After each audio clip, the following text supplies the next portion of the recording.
Las campanas tenían en las iglesias antiguas y sobre todo en los pueblos un significado múltiple.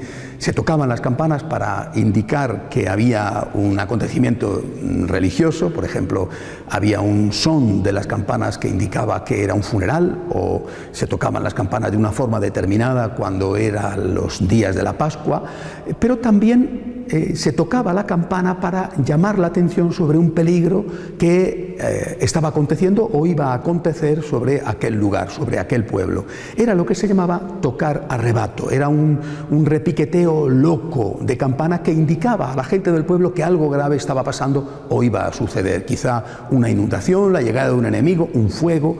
Se llamaba a todo el mundo a que se pusiera en alerta para poder hacer frente a ese peligro inesperado. Se tocaba a rebato. Pues bien, muchas diócesis de Francia y con ellas también de otros sitios del mundo han decidido este sábado, día solemnidad de la Asunción de María, hacer un gesto simbólico de tocar las campanas. No sé si harán el toque de rebato antiguo, pero sí han querido hacer una señal que indique alarma, que indique a la población que hay un riesgo, que hay un grave peligro. Y se refieren a lo que está sucediendo en tantos países ya con la persecución que sufren los cristianos, sobre todo a manos de los musulmanes, pero no solo a manos de los musulmanes, también a manos de los comunistas. Pienso, por ejemplo, en China, en Vietnam, en Cuba y en tantas otras naciones, Venezuela.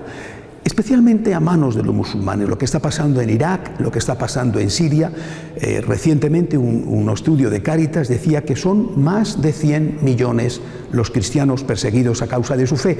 En unas ocasiones eso les ha llevado a convertirse en exiliados, a perderlo todo, a dejar su hogar, a vivir de mala manera en campos de concentración, mientras que en otras ocasiones han sido capturados, han sido asesinados con torturas, han sido mujeres y niños vendidos como esclavos.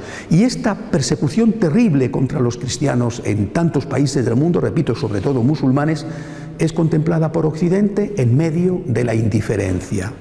No pasa nada. Y no pasa nada como si no nos estuviera ocurriendo a nosotros. Este Occidente supuestamente demócrata, con una gran sensibilidad hacia los derechos humanos, que se preocupa de la suerte de las ballenas o que se preocupa de la suerte del oso polar, parece que es indiferente ante la persecución que sufren 100 millones de personas porque es por su fe y por su fe cristiana. Este Occidente secularizado que odia a Cristo y a la Iglesia parece como si se alegrara de lo que están pasando 100 millones de cristianos.